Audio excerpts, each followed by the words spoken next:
to Aware. We are dedicated to communicating information that inspires your positive growth and change. Are you interested in a peaceful planet? Are you interested in optimal health? Are you living with purpose? Are you enjoying your life? We realize each person can make a difference, and our mission is to empower your awareness. The choices that you make in every moment shape your life, and we encourage you to realize that you have your own answers and to always listen to your own truth. We invite you to stay aware. Hi, I am Lisa Garr, host of The Aware Show. It is my honor to be here today to broadcast to you information that inspires positive growth and change, and that is exactly what we're doing today.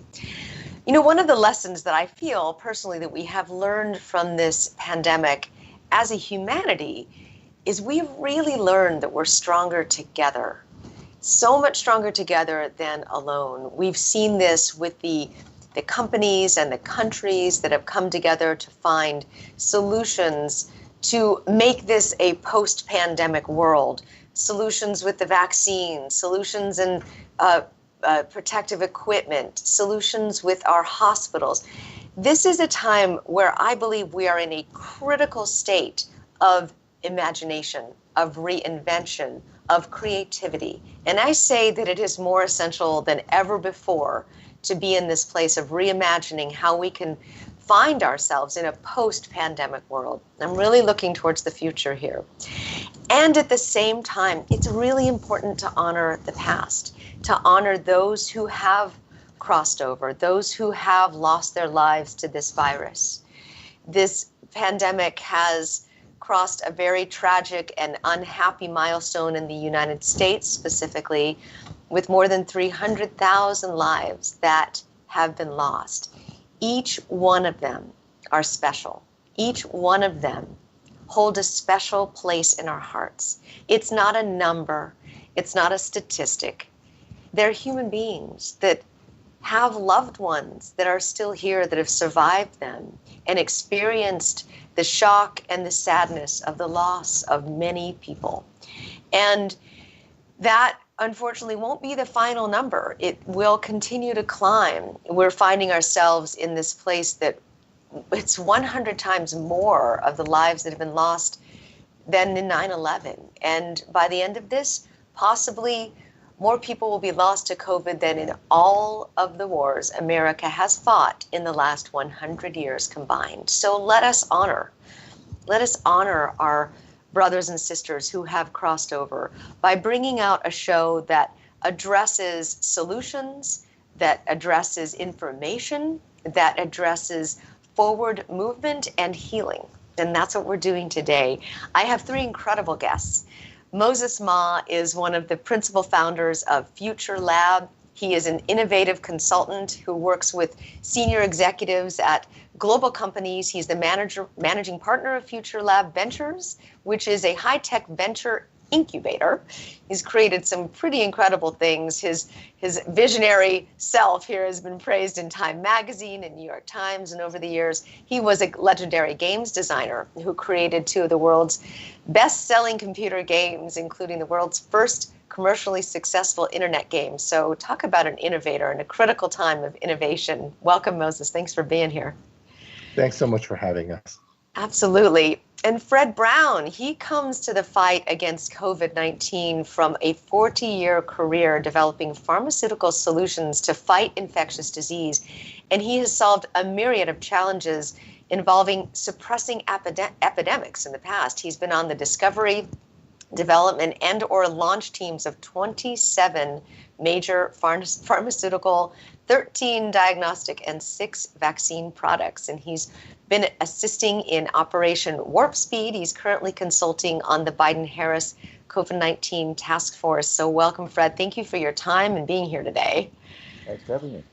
It's great. And then Chris Pierce, he has released 8 independent albums worldwide. His hit song, We Can Always Come Back to This, was prominently featured in 3 separate scenes on the #1 U.S. primetime TV show, This Is Us. And he was nominated for Best Song Recording Created for Television. And his song that he's going to be Showing us today and playing for us today is United We Rise, and it has very deep meaning at this time. So thank you so much, Chris, for being here. Really appreciate you. Thanks for having us. Absolutely. So I'm actually going to address this first question to Moses because he really brought together this team and has been at the forefront of creating certain technology around the around COVID for the past year, I would say. Tell me, Moses, what was your vision in bringing everyone together today? Yeah, there's a really great book by Fareed Zakaria called 10 Lessons for a Post-Pandemic World. Lesson number 4 is that people should start listening to experts, but experts should start listening to people.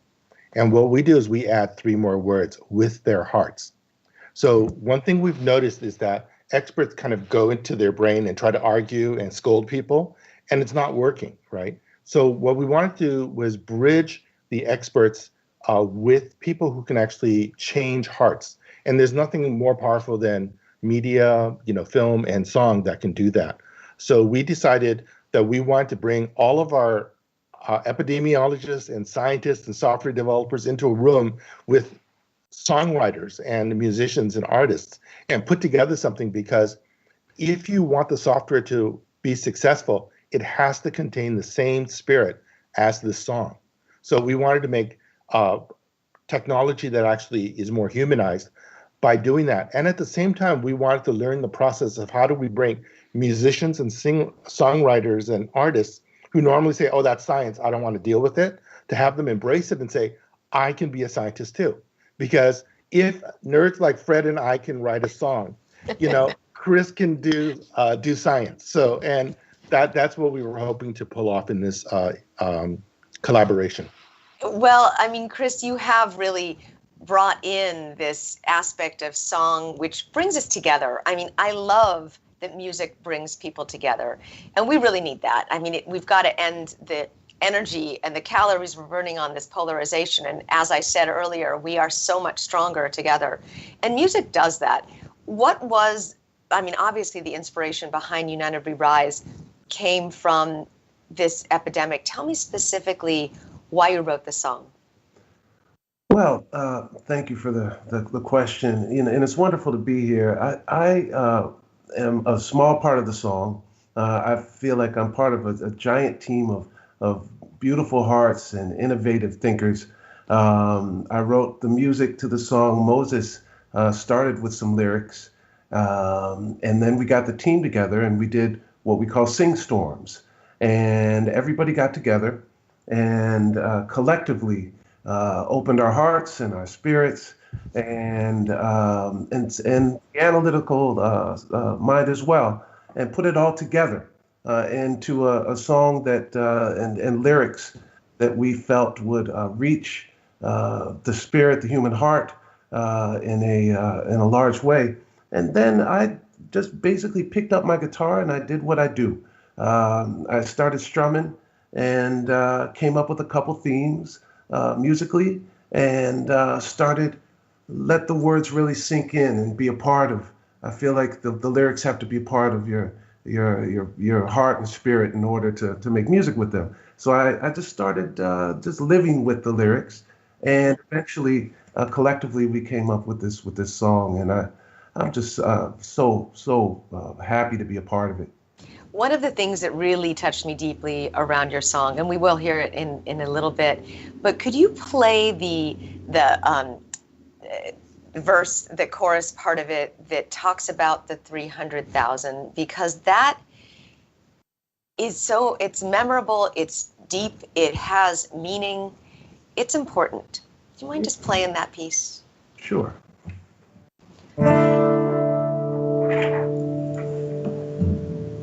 Ah.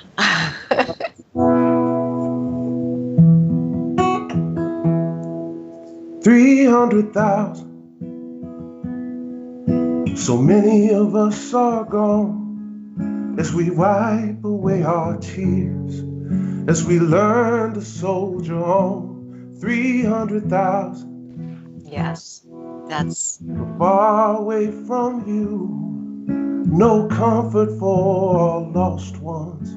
no chance to bid adieu. That's exactly, I'm going to stop you there because I want to hear the whole thing, but that's the piece there. Then that's the reason I started with this open this way.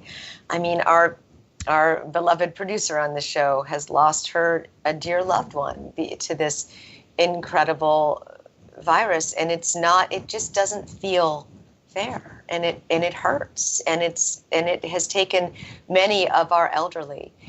And so I felt that it was important to honor this as well as getting into the statistics around this. And let's talk about what we can do in terms of our future. Now, Fred, you have really looked at ways where I saw a couple of your classes that you were teaching at Harvard Business School about the virus and about this vaccine and what we see that might be a potential opportunity to become a leader and bring awareness about solutions around this vaccine. Can you tell us a little bit about it and what you've learned about the vaccine? Well, there's some great news, Lisa, and that is that we've got two great vaccines. We're going to hear more about it. I'll be back tomorrow with the FDA about the Moderna material. That the pre-pack is out, and I've gone through that in a lot of detail. And I've worked on 6 vaccines, as you said. Most of them were the polyvalent vaccines that your children get now. If anyone's been to the hospital recently, they probably had my vaccines. But the reason they're so great is that they are 95% effective. You never see that. In the measles, it's 98%. That's the best we have, and 95% is at that level. And they have almost no safety consequences other than having some painful injection site issues. We haven't really seen any problems with the safety. So the great news about the vaccine is that that it's entirely scalable. It's a brand new set of technologies that we've just developed this year, and it's super exciting. That's what I would like you to talk about, because I know there's concerns around the speed that this was processed, but there is a new approval process that's been changed forever now with the FDA. And I'd love it if you could talk about this accelerated vaccine approval process. We haven't heard so much about that. And what else does it help, by the way? So the vaccines I worked on really hard, and it took me 10 years. Yeah. On average. About 9.5 years, as I recall. And the reason it took so long is because we had to really understand vaccines you're injecting into people who are healthy, and you have to tune just the right amount of immune response, not to give the people the disease, but to give them a response so they stop the disease. And getting that just right usually takes a long time. Well, this is a brand new technology that actually kind of does jiu-jitsu on the vaccine. It flips it so that you actually use the same mechanism as the virus does in order to stop it. And that's the first time I've been able to do that. So we actually take a little piece of the of the DNA of the virus DNA. We actually found out what the virus DNA was on January 11th. It was published. Within 2 days, we had a product ready to go because we worked on this area so long. And we were able to know that because we were able to look at what our little piece of DNA synthesized, a little part of the spike protein. We said, aha, we've got that covered now. And by March 17th, we were approved to go into humans. Normally that takes 4 or 5 years, and the reason it takes such a long time is because you're using a different technology that takes a lot longer to tune in to make sure that you're actually safe and effective. In this case, we were able to demonstrate that very, very rapidly because we had so much virus out there. So we were actually able to get out there, and if we hadn't had so much virus out there, that's the last thing that really takes us such a long time. I've been in places, we're all set up in Sierra Leone, and all of a sudden the outbreaks occur, in Liberia, and there you are with your whole clinical staff waiting to go, and you're in the wrong country. In this case, we had virus everywhere, so we were able to actually test it very rapidly. And those are the differences I think that this made, and it is just a huge accomplishment and a great vaccine. So you take, just so people know, and I learned this from your work, is that what used to take 45 months now takes 45 days. What used to take 9 years to develop now takes 9 months because of this particular technology. But I just want to wrap my head around this. So you take a strand of the DNA of the protein of the virus, and then you put that in the vaccine so it creates an immune response in the host, right? That's right. Yeah, and so you actually you actually produce this immune response from the virus's own genetic material, but not enough of the genetic material that you create the whole virus again, like the virus does to you. Instead, you create just enough to produce the spike protein, which the virus attacks our body with. And that creates antibodies that stop the virus first, gives you a first line of defense, and then it remembers it. And so the next time the virus attacks you for real, you're ready to go. And that's a huge difference versus what we usually have had to do in the past. So it doesn't create the cytokine storm that the actual virus would create because it comes in such a large viral load, right? You don't actually infect the person. So for the first time, we're actually able just to get a little part of the virus that then creates an immune response without infecting you. So it's a really great thing that we're. Fascinating. So, and now I noticed that the amount of people that were tested were very low. What was the reason behind that? So that actually was a mistaken policy. We should have been testing a lot more people in order to control the virus better right up front. And that's when I got involved with this. Moses knows this, but when we started off basically in February, what we do is we create these tests that then allow you to determine where the virus is. Well, we had a great test in Europe. We decided in the United States we wanted to make our own test, which is what our normal process is. On February 7th, I started getting worried, and because normally we'd have the test out. So I started calling around, and none of the labs had our new test from the CDC. So by February 15th, everything had sort of gone quiet. By that time, the virus goes on, actually replicates exponentially. So the problem is that it goes 2, 4, 8, 16, 32, 64. By the time you realize that it's on you, it's overwhelming you. And so if you're looking at death rates like Italy was, or if you're looking at hospitalization rates, that's way too long because it's already got so many generations more of cycle to go through that by the time you respond in our own human systems are more linear, you're overwhelmed by the exponential growth of the virus. And so by February 15th, we didn't have a test. And we knew that this is all, the virus is doubling all this period of time. By February 30th, we sent out the alarms. And by that time, it was already too late. And that's disappointing. So I'm looking at, I look at the Johns Hopkins. I work with Johns Hopkins. We created this, map early on because we wanted to watch the rise and the fall of coronavirus. So it'd be interesting as scientists to watch that. And sadly, we're watching now, at 73 million, almost 74 million cases around the country, around the world.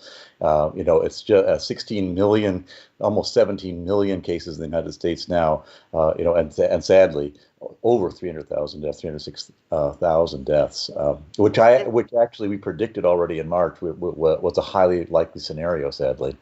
I remember. Yeah. And I saw, that you just look at the statistics and the numbers and the level of the contagious aspects of this virus, and it definitely knows how to replicate itself and spread so easily. Now, I want to ask you, Moses, you've been at the forefront of bringing these types of solutions together so that we can decentralize. I know that you've been at the forefront of the Bitcoin movement and so forth.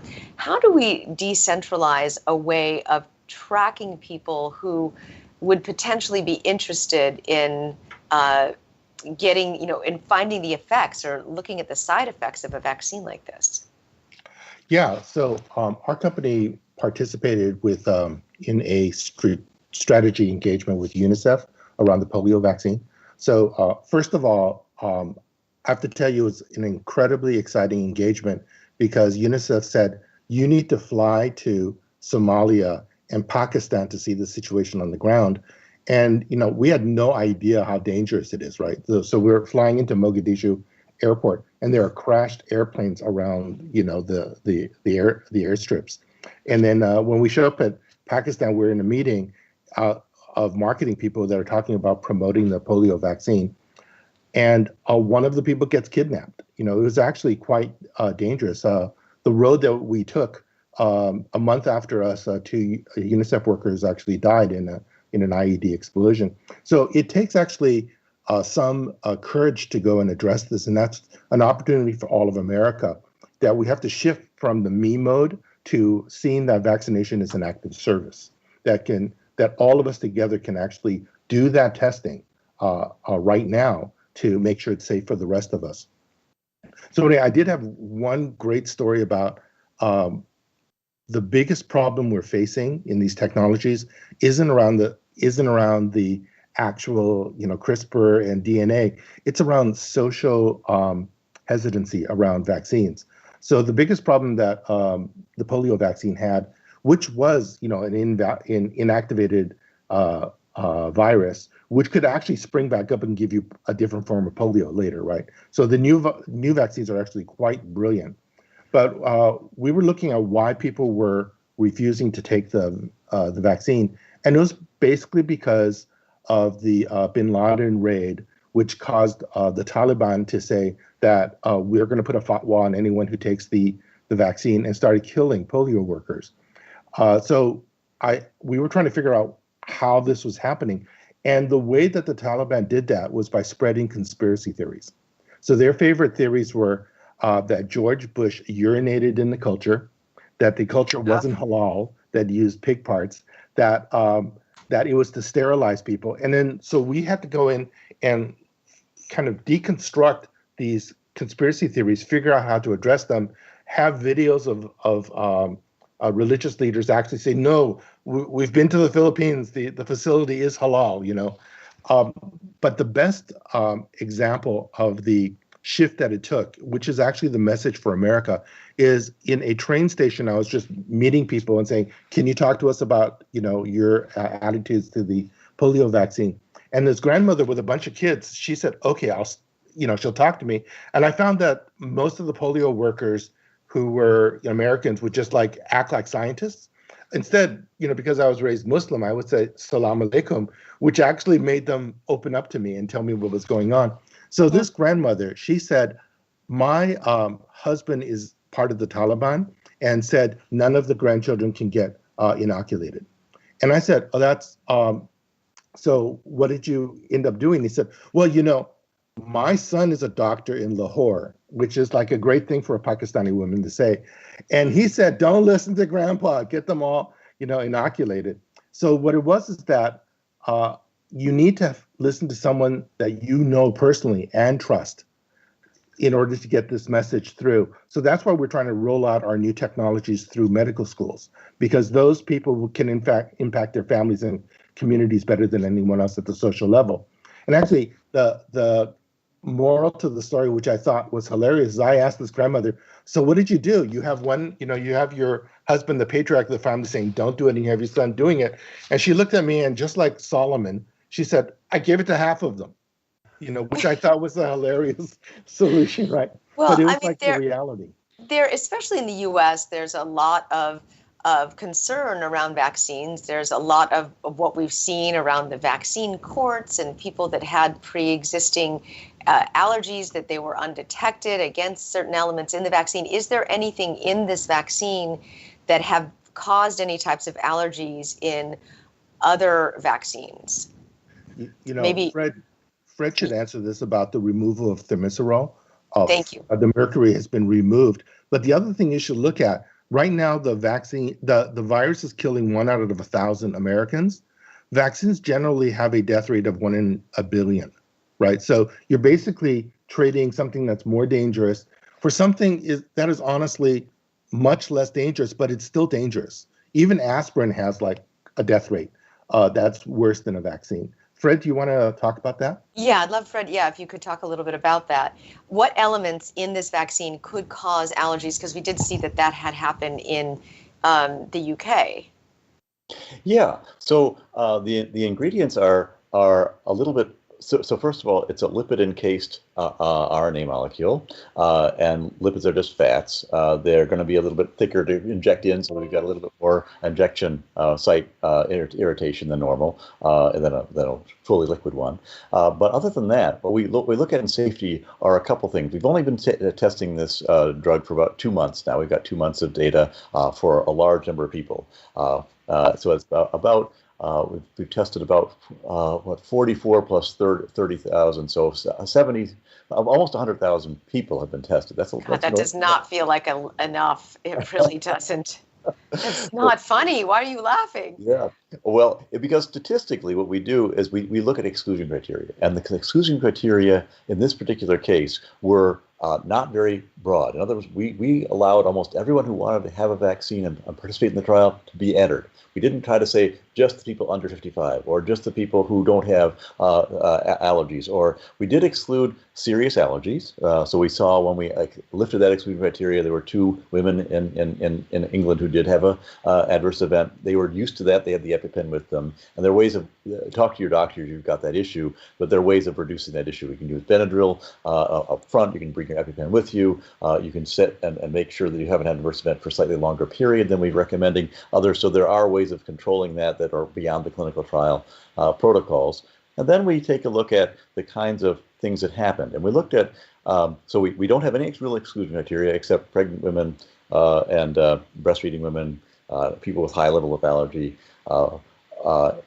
and people who were also already exposed. We didn't want to have that conflicting question of whether the immunization came as a result of people being sick or having the vaccine, right? But other than that, we allowed everyone into this trial. 100,000 people statistically can give you an awful lot of great data, and this is all over the world. We didn't, every ethnicity, every men and women, all these things were very standard, which is great. So if you think about polling, and in a political trial, we poll 1,000 people, and we're saying we're getting a confidence interval between 1% and 2% of being accurate here. We're talking about 100,000 people. So suddenly you can actually look at very precise populations. Is this person over 65? Do they have these 3 medical conditions? Are they of this race? Have they had this? Are they part of this part of society, and so on? So we can get very small buckets of people, very focused buckets of people. Say, here we've got an issue, here we don't have an issue. So we're already looking at that, and we found this. We just found this less than usually in the Moderna trials. We look at systemic adverse events. It was a handful of people who took this drug. So out of 15,000 people, less than 10 had an adverse event that would affect your body organs. In the Pfizer drugs, it was slightly higher, but in that we're talking about less than 0.1% of the population who was injected, which is very small.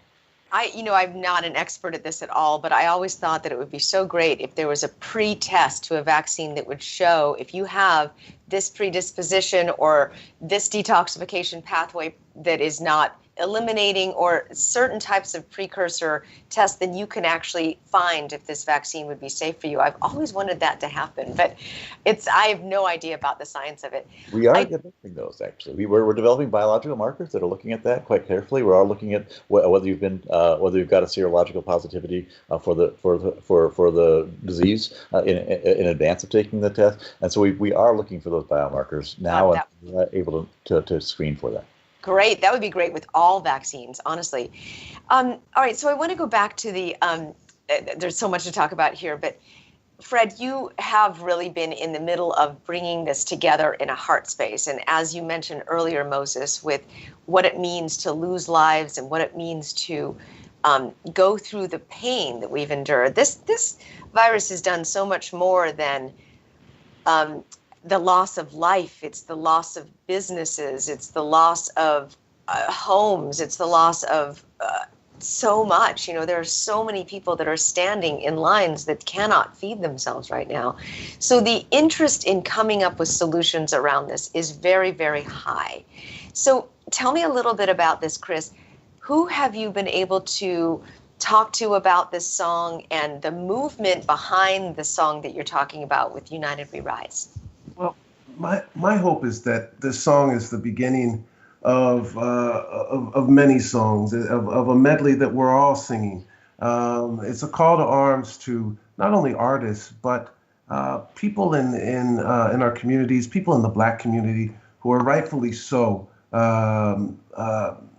discouraged about getting vaccines because of some of the history that we have in this country, and economically hit as well in severe ways. So, through the soulfulness of music and reaching out through the heart, through sound. I mean, music has this way of cutting through these static and isolated feelings that we carry around every day and bring us together to unite under one sonic roof. And so, and that's my hope with the song. And I know that I sing in unison with everybody that's worked on this. I'm hoping for more artists to create more songs of action, calls to action. Yes. Yeah. Really do bring their hearts together, bring their minds together. I'm hoping this inspires others to do the same. And that's what this is. Hopefully, it's the beginning of a consciousness on a higher ground for a lot of people to come together and do creative things to their hearts and be uncomfortable and do things that they with people and in ways that they're not normally used to, and be open to that, because isn't that what is life without emotion, right? And yes, absolutely. Emotion and creativity.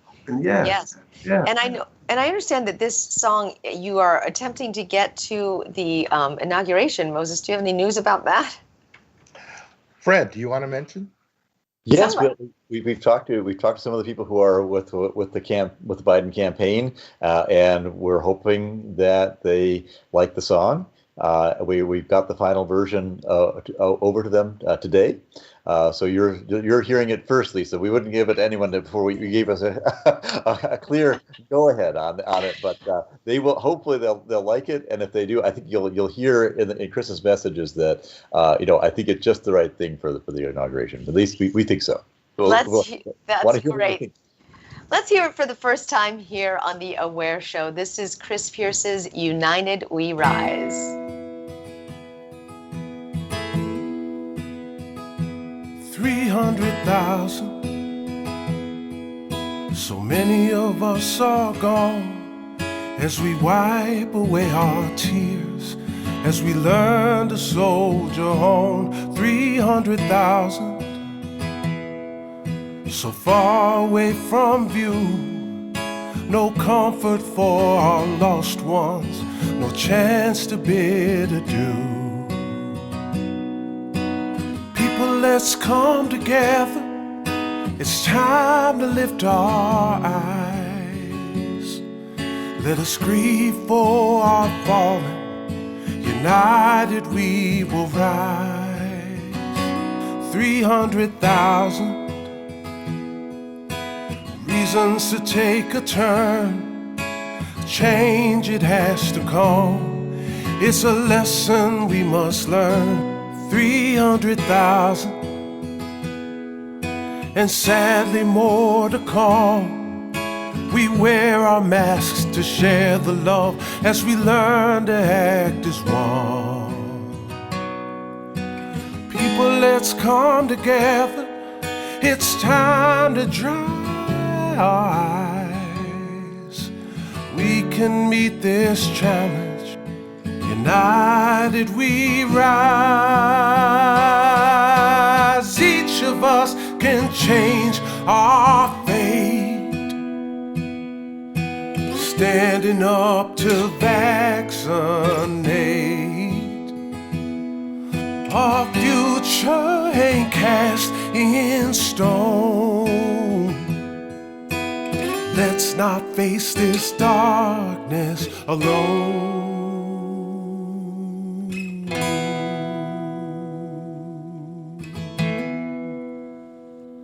300 million. Come on, let's unify. Time to spread the truth and turn away the lies. 300 million. There's nothing we can't do if we act as one. United we'll break through. People, let's come together. It's time to lift our eyes. We can meet this challenge. United we rise. We can meet this challenge. United we rise. Oh, we can fix this country. United we rise. The world can be defeat this virus. United we rise.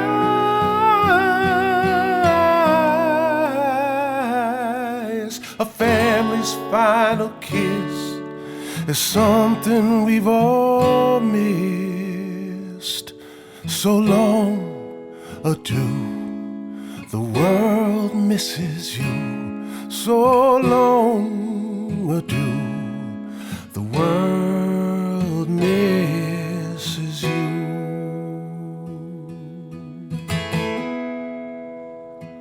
300,000. Amazing. I mean, we needed, yes, that level of upliftment, that level of, it's also a reality check. The fact that you honor this 300,000 again and again as the chorus of this, Chris, is something that we can't forget. We can get so lost in the numbers and the polarization and the vaccine and all of that. What about the lives that have been lost as a result of this? So thank you so much for honoring our lost loved ones and those to come. But hopefully we can do something about that. Fred, I wanted to actually go back to this and ask you about the how long the vaccine would last. Do people need to take this yearly, like a flu shot, or do you know enough about that yet? We only have about 200 days of data Okay. so far with people who've taken the vaccine. So we're still waiting to see what the results are going to be. Right now, I can say that there's a lot of argumentation, and we're going to have to see who's right. On the prior vaccines we've had around coronavirus, we've got about 18 months. We're hoping that it's going to be longer. We're seeing better tighter levels than on those other vaccines. And what's interesting is that we actually, with these vaccines, believe it or not, we have a better immune response to these vaccines than we do to the actual virus. That's extremely rare. Oh, that's good. Yeah. And so we're hopeful that these titers will remain at level for at least the 18 months that we're getting now, and hopefully simply with a booster shot you'll be able to maintain. There may be some populations who need a booster shot more often than others. We'll have to check that, but that is the critical question. You're right. That is right. Really the question. And do you know if someone has had the virus, do they need the vaccine? Yes. Absolutely. Turns out, as I said, the immune response to with the vaccine is actually better than with the virus. And so what we do is, if you are walking around having been immune because you've had the disease, you'll have a short-term immunity, probably 4 or 5 months, and then it starts to decline sufficiently that you're going to be able to get reinfected again, at least for some parts of the population. So you want to have 2 shots. 2 shots. Don't just stop with 1. So it's a challenge, a challenge for us, because we actually need to have 2 shots. The Pfizer shot within 21 days, generally within 28 days. There is 1 shot, Johnson & Johnson, that's coming through with just 1 shot. We're excited about that because the hard to reach populations, it'll be great to be able to go once and be done. But that's a special. Is the reason for the 2 shots because it builds the immunity stronger?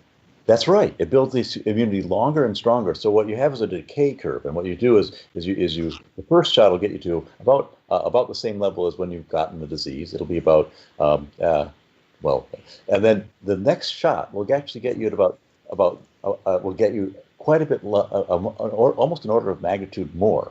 And so if you think about the decay, you've got to come down a lot further in order to get them be able to be re-exposed to the virus, so the virus has a chance against you. So that's the reason we try to get those immune systems up far. I'm so surprised there's not more information like this out there. You need to just do a tutorial here. Put all of these things. This is the most common questions.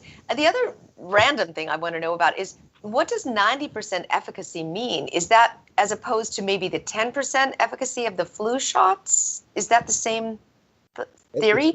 It's very similar. There are 2 different kinds of efficacy. One is for symptoms, and the other is for transmissibility. Turns out transmissibility is a lot more interesting for us than symptoms. Symptoms just mean you can transmit the disease, but you yourself won't get as sick. Transmissibility means you get the disease and you can't transmit it further. And then you stop that logarithmic growth we talked about earlier. So that's exciting. We don't know yet. We haven't actually tested for transmissibility. Interestingly, Moderna put into their last submission that they think they're going to impact transmissibility by between 40 and 60%, depending on how you do the calculations. That's a huge number. It's as important, believe it or not, as something that's symptomologically different that brings things down by 90%. There are a few reasons for that, but let me just say that the way we measure this is you go and you take the vaccine in a blinded study. So you have a placebo group who got saline, and you've got a group that got the vaccine. And they go out into the world, and then suddenly they say, I'm not feeling so good. And they say, well, let's take the test. Oh, you've got COVID. And they say, okay, then you mark that person as having COVID. A few months later, you get about Pfizer actually had about 170 people that had COVID. And then we open it up and we say, who had the vaccine and who had placebo? And it turned out only 8 of the 170 people had been vaccinated. 162 of the people were just given the saline solution. And so that is a 90%, 5% difference. And that's how we get the effect of this. Now, do all vaccines, like say, for example, the MMR and so forth, do they all work on this immune response philosophy that the vaccine is that you're describing, by introducing to the immune system small trace amounts of the virus and causing the body to go into that response?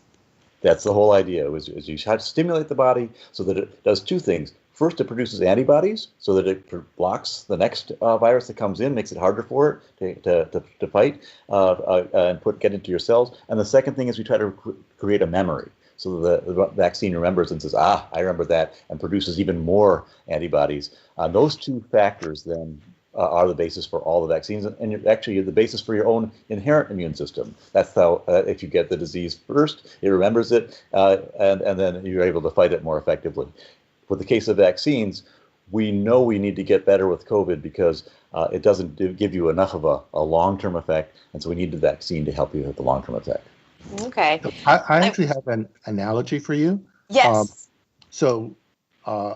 Getting COVID and recovering is sort of like getting into a boxing ring and slugging it out. This vaccine that's targeted for the weak spot, the spike virus, it's like asking Muhammad Ali to come in and go after the virus and knock it out, right? So it's literally an order of magnitude harder punching, and it goes directly to the weak spot, which is the head. So I think that's a good analogy for seeing how this works. And natural immunity is good, but this is actually kind of a breakthrough. I predict that many other new kinds of medicines will be produced on top of mRNA, and it's actually a breakthrough for humanity, and has consequences as significant as the moonshot or the Human Genome Project. Interesting. So this is a different type of technology as opposed to the MMR type of vaccine that didn't go after the RNA of the virus. You're going after this protein slicing. Yeah, and plus it could never reactivate, right? So if you basically take weakened viruses and stick it in, there's a chance you'll catch it. But here, there's not enough of the DNA to recreate the virus. So it's literally going after the head of your opponent with Muhammad Ali. You're just going to knock that one thing out. That's what I love about you, Moses, is you really know how to explain things too. In terms that people can understand, right? That the layperson can understand. Is there a minimum age of somebody that should be a minimum age to take the vaccine? Yes, we haven't actually tested in people below the age of 16 years old. So we're doing those bridging studies now, and I think that by the summer we'll have we'll understand the dosing for children, because it is a different dose. They have a different kind of immune system than adults. But anyone over the age of 16 for Pfizer, anyone over the age of 18 for Moderna can take the perfect. So you're not giving it to babies, and this is very important at this point. Okay, now Moses, I've been a little bit onto some phone calls with you where you were talking about creating an app that could really help people understand if they have had any outcomes or any measures of anything like that. Are you still working on this? It's like a vaccine companion app where you can tell if you've had any side effects, and it's decentralized, so it's not controlled by any one company. Did I get that right at all? or any one government. Yeah. So it's true. So you are Yeah, doing. so we do have some technology, but these technologies need to be applied by a government or a public health department. So we can't just like release an app; it won't have any impact. However, I think the real issue is we don't what the U.S. could really use is what we call a national vaccine registry, where everybody just says, "Okay, yeah, take my name off of it, but this is who I am. I got this shot, and I report." They're called PROMs, patient-reported outcome measures. And I had this reaction, or I had this, or it worked for me. If we could even get 1 million people to do that in the US, we would have more than enough data to validate this quickly. So we're recommending that. And we've partnered with Stanford University to work on the science of that. Hopefully, we've applied for funding from the National Science Foundation and the National Institutes of Health, and hopefully they'll fund us. But we've learned that governments are very slow. That viruses move in exponential time. Governments move in geological time. It's actually kind of not the right thing. What we want to do is create a technology that can do what we call crowd sensing of micro outbreaks. We want to be able to. Our app also has a bubble manager, so you can actually create bubbles. And if somebody, like if your kids' classroom, classmates, parents, uncle got sick, it would actually send that information to you so you could do something about it and be able to crowd sense it and to have an agile lockdown so that it would reduce that. If you do lockdowns kind of faster, the economic impact is less than 1% of doing it for the whole country at once. So basically, if you have to do a lockdown for an entire country, you've already failed. So this really gives a way for people to show, not only to have your own opinion around your experience of this vaccine, but putting it into a place where people can see it. They can see the regions where the experience, if it's a positive or a not so positive one, and people can start to. Now it can't be regulated since it's decentralized. It can't be monitored. It can't be edited in order to build the trust, right? So we're proposing to put a blockchain in, just as Bitcoin can let people send money without a government like telling you what to do. Sometimes governments aren't very good at reporting information, right? They'll try to suppress it because they're afraid that it'll be bad for tourism or it'll be bad for economics. And what we want is to take that data and put it on a blockchain where it can't be, where it becomes immutable, and you can use that as core data that you could use to manage what we call a pandemic prevention kit for the future. So this is an area that people are talking about. It's what's called syndromic intelligence, or looking for symptoms. And if it flares up, you do something about it sooner. So right now we actually have a very slow reaction process that makes it virtually impossible to move quickly against viruses. So we need to actually become smarter. And what's happening in America is that's actually being learned. America is sort of like a baby that has to fall to learn how to walk. So this pandemic is basically skinning our knees. It hurt, but it didn't kill us. And if you think about it, one of the lines of the song is, we wipe away our tears and learn to soldier on. One of the reasons we haven't grieved for 300,000 is that America is brave, and so is the whole world. We've actually soldiered on. We're doing what it takes to make it happen. And people are like not grieving, but it's actually not good to not grieve forever, right? We need to have a period. And this is a good, 300,000 is a good milestone to kind of stop and breathe and then connect and to decide what we want to do in the future, which is to react more intelligently to these global threats, which actually include things like climate change later. So this might be a lesson that we learn that will help solve that problem at a later time. And social justice, and so many different ways that we can, this would be a wonderful thing to bring to our world so that we can get ahead of, and it puts the power back in the hands of the people too. But then we can learn about these types of movements and strengths and weaknesses. I do feel that grieving is part of the human experience, and we do need that collective moment to be able to, not just a moment, but it's a continuing process, grief is. So it does need to be honored. And I know that you also have another song that you wanted to share with us, Chris, around Well, tell us what this one is themed around. This one is called American Silence, and I agree with you. I think we're in a time, a very promising time. This is a year when folks opened up their minds and got on the streets and got together in masses to speak together. And whether you agree with what folks were saying or not, the notion that folks were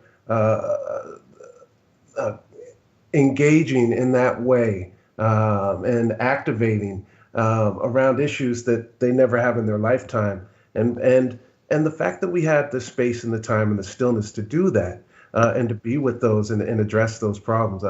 That's what this song is about. This song is about really it's about white complacency, and it's about it's a call to encourage people to not just march when it's popular and when it's on social media and when you see other people doing it, to fight for justice and to fight for change.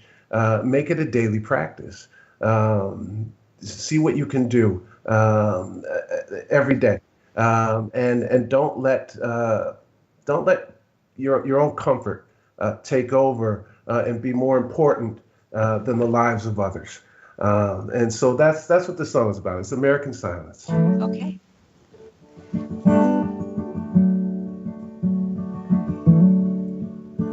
Will you rise up when your comfort is in jeopardy? Will you resist justifying the complexities? Is simplicity convenient in your quest to pacify? When you look in the mirror, can you see your own disguise? Can we sing a song for you? Will music move your heart and mind? Will our song arrest you? American silence is a crime.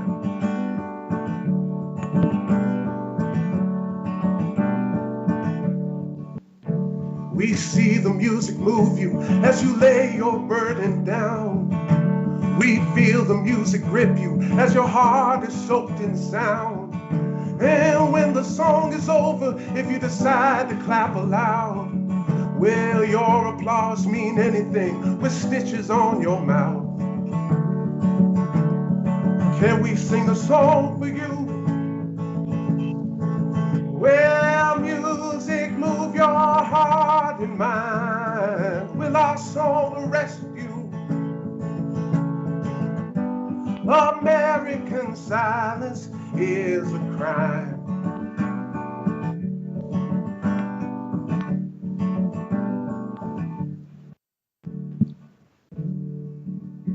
We sing for the freedom, we fight for all it's worth. We sing for humanity so we can all walk the earth. We sing with honor to live to sing another song. We sing through the pain and we'll keep on marching on. Can we sing a song for you? Oh, will music move your heart and mind? Will our song arrest you? American silence. American silence. American silence is a crime. Oh, it is a crime. Thank you so much. That was a wonderful, beautiful song. You have so much passion when you sing, and it really brings it home, gives me chills. Thank you so much, Chris. And to all of you, thank you all for your contribution to everything that you're doing here. This has been a fantastic show, bringing together the heart through what you're talking about, Chris, and the science, Fred, what you're talking about, and the tech, Moses, of what you're talking about. It shows, it's back to the very beginning of the show, that we all need to be in this together, to bring together all aspects of our expertise, to listen to our own hearts, and to bring us right into our hearts, and to find solutions so that we can live together in a harmonious way without viruses. Thank you very much, so much to all of you. Thank you, Moses. Yes, and I thank you so much, Fred, because I do feel that we are going to use these new technologies to map across to cancers and other different types of illnesses, that it's really been a groundbreaking. This is going to be one of the turning points in our medical biotech history. So thank you. And thank you, Chris, for bringing us all into our hearts. And I am so grateful that you're all here. And until next time, I invite you to stay aware.